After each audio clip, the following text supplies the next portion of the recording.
Hello and welcome to the Business Spotlight interview series. Host Sonali Nigam, and today I'm joined by Kerry Mayo, Corporate Business Director at NPF Bassett Pole Adventure Park. Hi, Kerry. Thank you so much for joining us. Hi, Sonali. Lovely to see you. Nice to finally get online with you. Yeah. Absolutely. Thank you, and the pleasure is all mine. So, would you like to kick us off with a brief background as to who you are and what you do? Yeah. So, hi, I'm Kerry. I'm the Corporate Events Manager Director for NPF Bassett's Pole Adventure Park. We're a family-run and family-owned organisation that's been operating since 1987. We're in the leisure and outdoor sort of entertainment industry. Um, yeah, and I've been here probably now for the best part of 30 years. We're a small sort of full-time team, backed up with a larger team of our sort of casual instructors, events managers, and marshals. Yeah, and we're located in the central Midlands area, only about 20 to 30 minutes from Birmingham city centre in the UK. That's wonderful, Kerry. And 30 years in the business now, and we were chatting Yes. earlier as well. It is really the long time that you've spent. So, what do you attribute your growth to? Um, I think for myself, I've actually grown. I've been here since probably I was sort of 18, 19.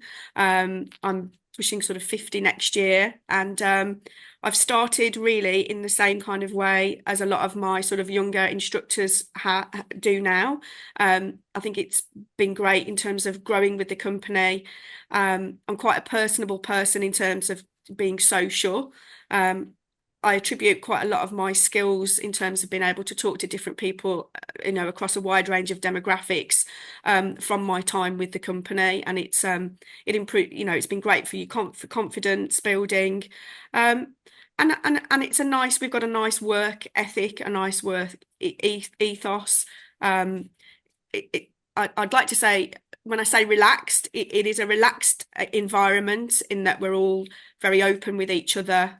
It's a very personal company, but at the same time, obviously, we're here. It's a business, and it's important for us to sort of work hard. And yeah, I'm a hard worker, so and I enjoy it here. I like meeting different people from all different backgrounds, and yeah, I think that's what keeps me going. So, what would you say are the biggest learning as an owner of the business running successfully? Um, I think our learnings are really there's quite a lot really, in terms of, learning how to deal with different sort of members of the public. We're a company that have diversified quite a lot over the years.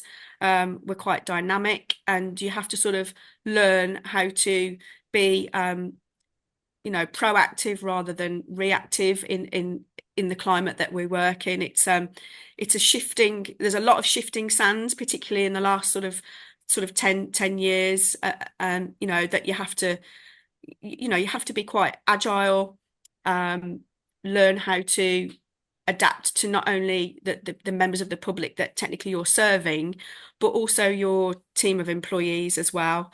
And I'd say those are amongst the main things really for us. We are in the entertainment industry, above all, and it's a very competitive marketplace. So you constantly have to be learning about what's out there, what's out in that sort of customer domain, and making sure that you're implementing that well, and applying any changes, and also learning from mistakes. I think that's important. Nobody's perfect. It's important to try things. If you don't try, you never know. And we're always been quite progressive in that respect, and some things we've done over the years haven't necessarily worked well, and others have worked brilliantly for us. And it's important to learn from things that go well and things that don't. It's you've got to be constantly moving, and don't stand still really. Oh, that's lovely. And the way you said it's so competitive, and you continue and you want to not stand still and continue working on it. My next Yeah. question will be around what are your aspirations for your company in the next 5 years? Where do you see yourself? Um, I think for us, being a family-owned business as well, it's, as I said, it's a very personal business. It's important for me, particularly, to keep that keep that keep the character of the business. Um, as I said, we're very focused on customer service. Um, for me personally, the owner director, in so many years, is probably looking to sort of take a step back. That leaves myself and another senior guy here, the ones that will probably be, leading the company forward even more so. And I think for me personally, it's just about keeping the ethos of the company, the personality and the character, but remaining dynamic within the marketplace. That's staying abreast of everything really still is important. And I'd like to still be here. It's a nice place to be. Still like to meet all these nice people, and just keep moving in that direction. It can be difficult, it's stressful. Work-life balance is also important for me. I'm a mum, and so continually trying to sort of find that balance in life is difficult with my son. So Thank you for that's putting important as well. Thank you for saying that, firstly, Kerry. And yes, it is very important. This puts, to my next question across. Work-life balance. You picked an important topic. So, how do you manage, and strike that perfect balance between the personal life and the professional one? I mean, what's your mantra?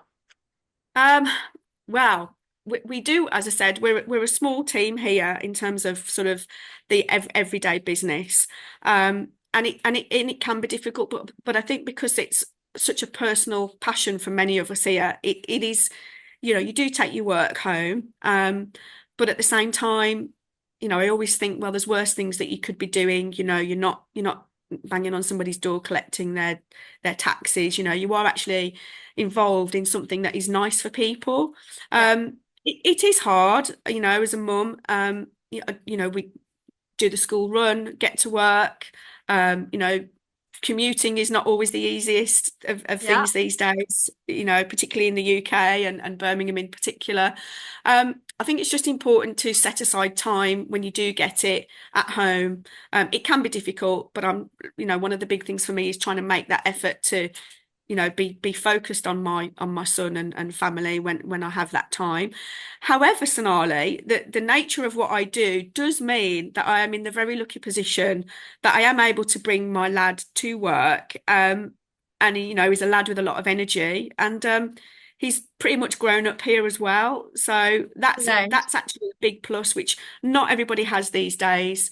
We've got a nice flexible kind of relationship here, and yeah, so I do have that benefit, which, as I said, some other people won't, and he does enjoy coming here as well. So Wow. yeah, I do have a little bit of that does help. Yeah.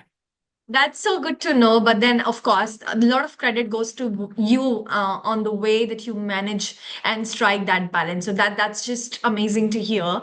So my next question, because we have highlighted, various aspects, my next question will be, what are the challenges that you're currently facing in your business, and how do you plan to address them?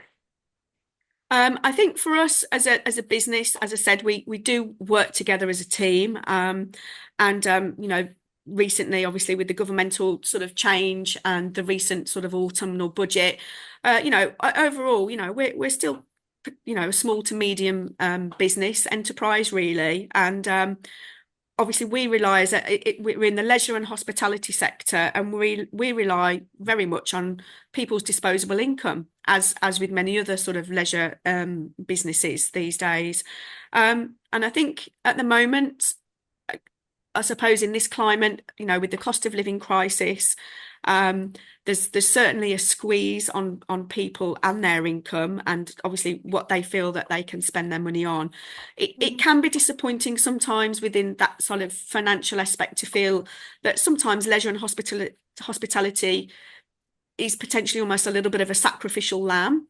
Right. And I think it's important still to make sure people are aware, particularly the people that are making decisions around business, around sort of business rates and things like that, you know, post COVID, obviously COVID affected everybody all up and down the country, but from a leisure and hospitality point of view, we were amongst sort of the first people hit by the lockdown and sort of Yeah. constraints around that. And then Mm. once everything sort of started to, reopen, it was almost like the dawning of a new era whereby actually leisure, hospitality, and being outside became very, very important. Yeah. And sometimes you do feel like that's been forgotten a little bit.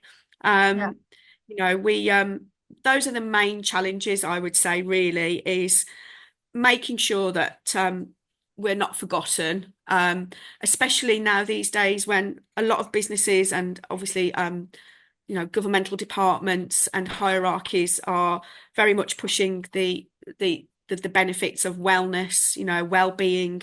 Mental Yeah. health is obviously a massive, massive factor these days amongst people.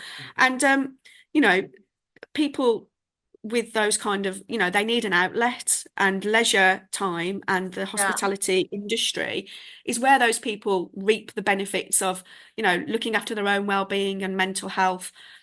We particularly see that with our corporate clients and corporate business that come through the venue, because we're not just a weekend thing for people to do. It's Yes. very much a corporate venue these days, a one-stop venue for people to come and have meetings and then also enjoy being outdoors with their team and bringing their sort of teams together that may be hybrid working all over the country. Hmm. And those are the kind of challenges really. It's just making sure that you're keeping up to date with trends in the industry. It's a very, very it's a constantly moving, area for people like us. And if you stand still, as we mentioned earlier, if you stand still and stop, then that's not a good thing. You have to keep evolving, be agile, and try and address the challenges that you face these days as best you can, and make sure that you're still giving your customers the very, very best experience possible, because they're the most important people to you at the end of the day. Yeah. Kerry, I mean, the way you've mentioned the challenges and the way you plan to address them, or the outlook that you have towards them, is really positive, and it is quite inspirational. And I'm sure our audience have learned and picked up so many things so far. So, is there any closing remark before we wrap up, or a golden nugget that you would like to share with our audience? Um, I think, in terms of my experience with our particular business and our industry, is it's important to remain and communicate. I always think in an age of where everything is very digital. Obviously, Yeah. we're here, we're doing a digital podcast, which is Yes. fantastic. Yeah. And it's fantastic to speak to you, and you can reach hundreds and thousands of people these days. But I Yeah. do think it's very important. One of the things that I find is that customers still value a personal approach. They value being able to pick up the phone to talk to you, and Mm-hmm. they also value the fact that they feel reassured that actually the person I'm speaking to, they've given me all the information I need, and I'm confident in what I'm about to book or do with that company. And I think sometimes that can be lost these days. We see our teenagers, our children growing up, with all this social capability, but Yeah. ultimately are very alone. And still, we're all human. Yeah. We're social animals, and I think that's something that everyone can take forward in their business is make sure that you're personal and you communicate well with your client, your customer, and also your staff. Kerry, thank you so much. That was really fantastic. And No problem.